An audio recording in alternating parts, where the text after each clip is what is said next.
Bismillahirrahmanirrahim. Assalamualaikum warahmatullahi wabarakatuh. Gimana kabarnya anak-anak sekalian dan orang tua yang dirahmati Allah Subhanahu wa taala? Alhamdulillah kita berjumpa lagi di acara obrolan santai SDIT Darul Abror. Nah, sekarang kita kedatangan tamu ya, salah satu guru di SDIT Darul Abror, yaitu adalah Pak Herman. Gimana kabarnya Pak Herman? Alhamdulillah, Pak Rusman. Sekarang lagi sibuk apa nih? Ya, alhamdulillah sekarang masih menyibukkan diri di sekolah kita tercinta SDIT Darul Abror. Alhamdulillah ya. Nah, mungkin orang tua dan anak-anak pengen tahu ya, ada apa ini acaranya gitu kan. Nah, di sini kita akan membahas seputar, kebetulan nih ya, kebetulan kita sudah berada di bulan Rajab ya Pak Herman ya. Kebetulan sekarang tanggal 10 Rajab. Nah, insya Allah kita akan membahas sedikit di bulan Rajab dan keistimewaan apa aja yang ada di bulan Rajab. Nah, mungkin kita bahas dulu nih tentang bulan Rajab. Gimana menurut Pak Herman tentang bulan Rajab? Ya, Pak Rusman, sebelum kita berbicara sedikit tentang bulan Rajab, kita pelajari dulu tentang bulan apa saja yang diistimewakan oleh Allah Subhanahu wa taala. Betul sekali. Kalau kita melihat surat At-Taubah, surat ke-9 ayat ke-36, posisi paling bawah, itu Allah Subhanahu wa taala menyatakan, a'udzubillahi minasyaitonirrajim, inna iddatasyuhuri 'indallahi 12 syahran fi kitabillahi yauma khalaqas samawati wal arda minha arba'atun hurum. Dalam ayat ini Allah Subhanahu wa taala menjelaskan kepada kita bahwa jumlah bilangan dalam satu tahun itu ada 12 bulan. Iya, betul sekali. Ada 12 bulan. Dari ke-12 bulan tersebut Allah menentukan pada hari penciptaan langit dan bumi. Ya. Dan dari 12 bulan tersebut ternyata minha arba'atun hurum. Ada 4 bulan yang dikatakan sebagai bulan yang mulia, bulan yang istimewa. Nah, kemudian pada bulan-bulan tersebut Allah menyatakan fala tadlimu fihinna. Kenapa diistimewakan? Pada bulan tersebut kita dilarang untuk melakukan kezaliman, baik kepada diri sendiri ataupun kepada orang lain. Ya. Kemudian yang 4 bulan itu apa saja? 4 bulan yang diistimewakan oleh Allah Subhanahu wa taala pada bulan Hijriah ini ialah pertama bulan Dzulhijjah, yang kedua bulan Dzulqa'dah, yang ketiga bulan Muharram, dan keempat bulan Rajab. Ya, 3 bulan ini berturut-turut, Dzulhijjah, Dzulqa'dah sama Muharram, bulan ke-11, 12 dan 1. Sementara bulan Rajab adalah bulan yang ke-7. Jadi ada 4 bulan yang diutamakan ya. Yang pertama itu Pak Herman, Dzulhijjah, terus yang kedua Dzulqa'dah, terus yang ketiga Muharram, dan yang keempat bulan Rajab. Nah, mungkin di sini ada saya pernah dengar dari sosial media atau para ustadz yang menerangkan bahwa ada amalan-amalan yang khusus di bulan Rajab ini. Gimana kalau misalnya menurut Pak Herman? Ya, sepanjang yang saya tahu itu tidak ada amalan khusus yang dilakukan pada bulan Rajab. Ya, memang banyak yang bersebaran di mana-mana bahwa ada keterangan yang menyebutkan bahwa barang siapa orang yang melaksanakan saum 1 hari pada bulan Rajab, maka dia akan dimasukkan ke dalam surga yang paling tinggi, yaitu surga Firdaus. Subhanallah, luar biasa ya. Subhanallah. Kemudian yang kedua, barang siapa yang melaksanakan saum 3 hari pada bulan Rajab, maka akan dibuatkan sebuah parit yang begitu panjang supaya dia itu bisa jauh dari pintu neraka. Ada juga yang menerangkan bahwa barang siapa yang melaksanakan saum 7 hari pada bulan Rajab, maka akan ditutup 7 pintu neraka. Bahkan ada juga yang menyatakan bahwa barang siapa yang melaksanakan 8 hari ya, saum 8 hari pada bulan Rajab, maka akan dibukakan 8 pintu surga. Bahkan ada yang menyatakan bahwa barang siapa yang melaksanakan saum 16 hari pada bulan Rajab, maka hari kiamat nanti dia akan menjadi orang pertama yang akan bertemu dengan Allah Subhanahu wa taala. Tetapi menurut yang saya tahu Dalil-dalil yang menyatakan itu semua dalilnya itu maudhu. Artinya hadisnya itu hadis palsu. Kalau kata Ustadz Adi Hidayat itu saking palsunya dalil tersebut sampai di buku hadis-hadis palsu pun tidak ada. Saking palsunya. Nah, palsunya ya. Terus apakah kita tidak bisa melaksanakan saum? Boleh, sangat dianjurkan.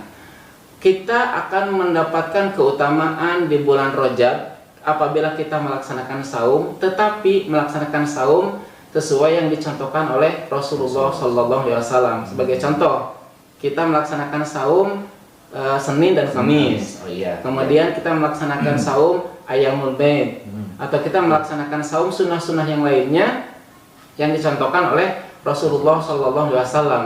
Atau mungkin bagi ibu-ibu yang memiliki utang, ya bisa, ya. Bisa dilaksanakan saumnya itu fidyah ya, fidyah qada.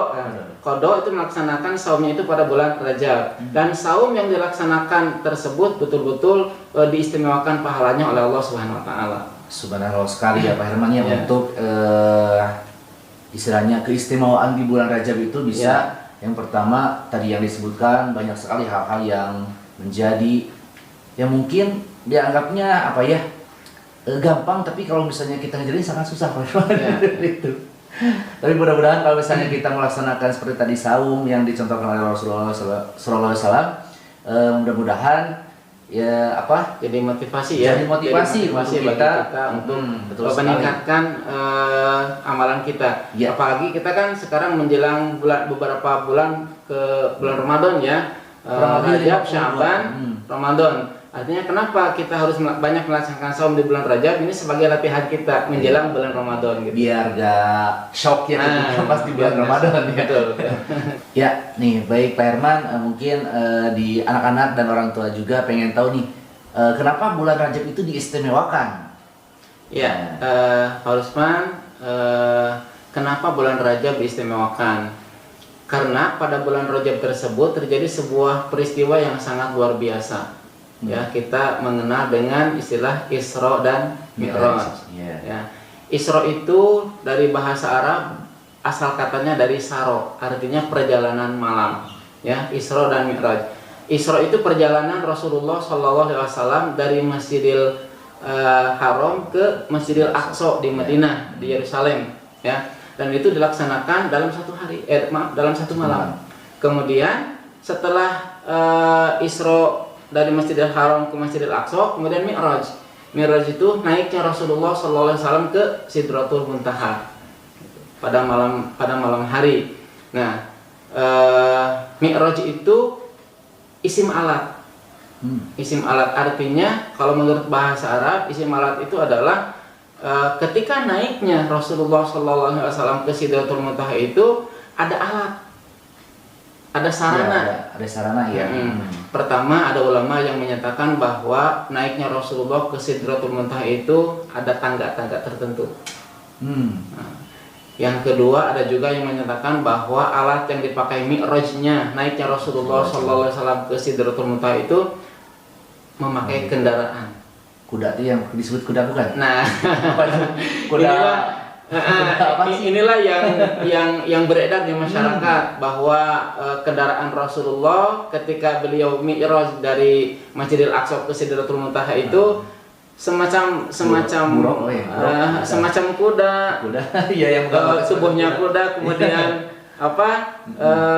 wajahnya wajah perempuan cantik. Ya, itu jangan dipercaya lah. Jangan dipercaya ya. Tetapi orang sering menyebut dengan istilah buruk. Iya, buruk. Buruk itu mungkin diambil dari kata barakun. Ya, barakun itu artinya kilat. Kalau kita perhatikan kilat itu artinya kenapa orang Islam menyatakan buruk atau kilat? Karena kecepatannya sangat menyamai kilat. Coba kita perhatikan ya. Kecepatan kilat itu berapa? Itu sekitar 300 km per detik. Iya. Jadi sangat cepat sekali. Sangat cepat sekali. Dan inilah yang menjadi tolak ukur keimanan kaum muslimin ketika itu.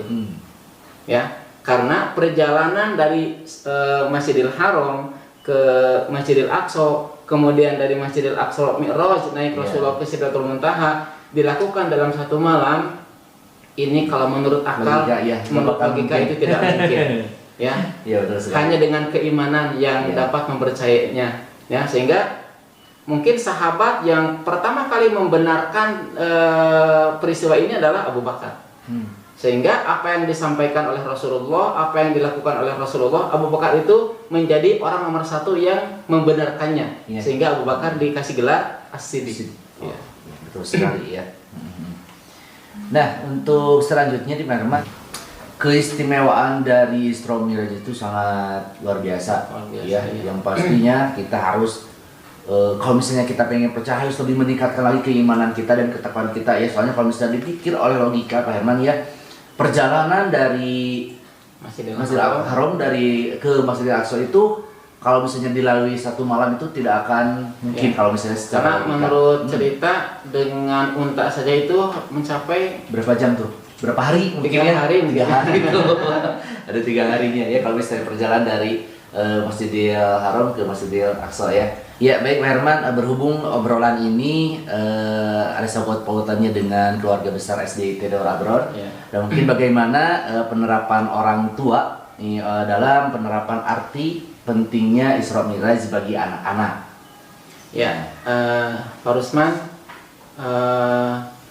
tentu saja di sini orang tua memiliki peranan yang sangat penting ya, mengambil hikmah daripada peristiwa ini. Kemudian apa yang bisa diambil untuk diajarkan kepada anaknya, ya.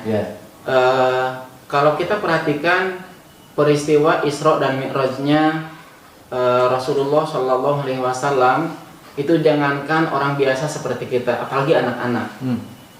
Para sahabat pun ketika itu ada yang mungkin ada yang ragu.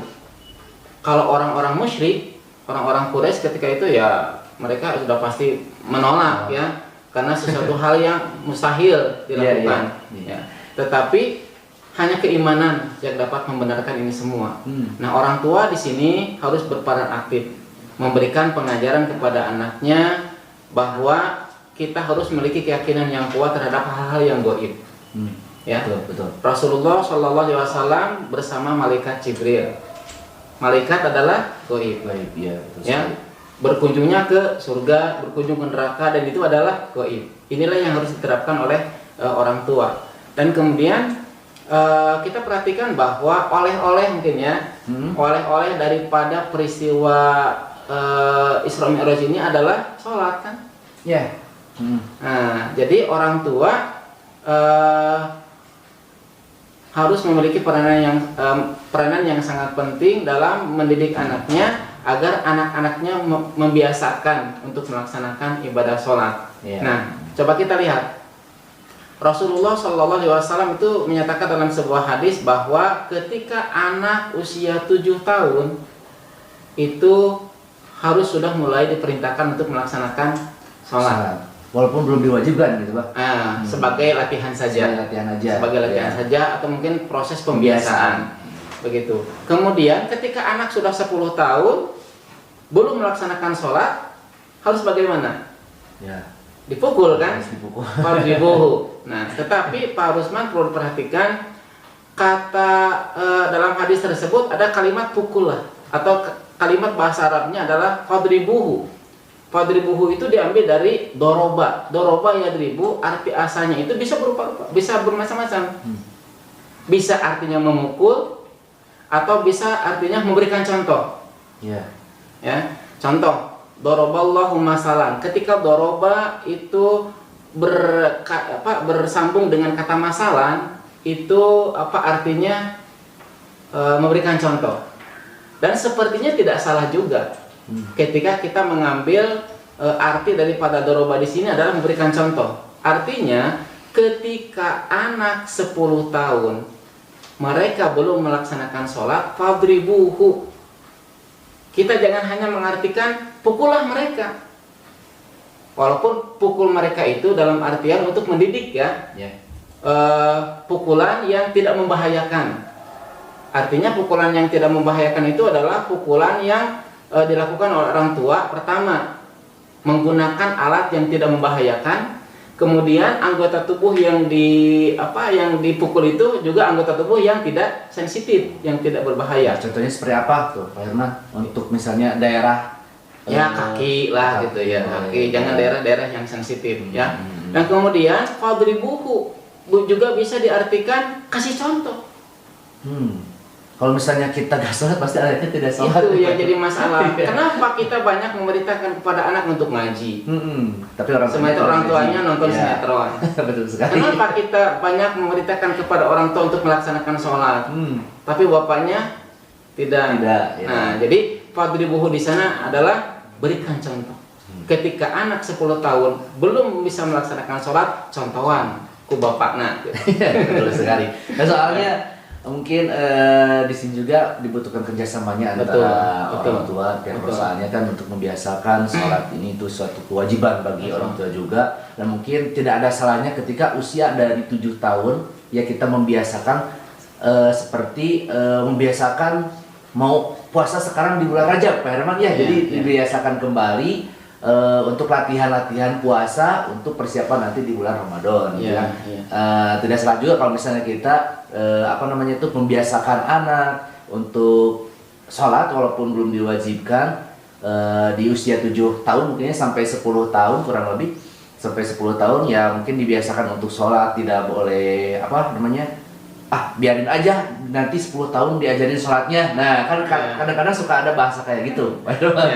Oh iya, ada yang lupa Pak Rusman. Ketika orang beranggapan bahwa fadribuhu, pukullah anak tersebut. Kalau kita menggunakan bahasa dan mengartikan doroba di sana adalah memukul, itu berarti memukul anak dalam proses pendidikan itu dibolehkan dalam Islam. Ya. Tapi sekarang udah ada hamnya. Sekarang beda lagi ya. Kalau seorang guru memukul anak, nanti urusannya dengan KPAI mungkin ya. Tidak sedikit guru yang memukul anak harus pulang ke jeruji besi.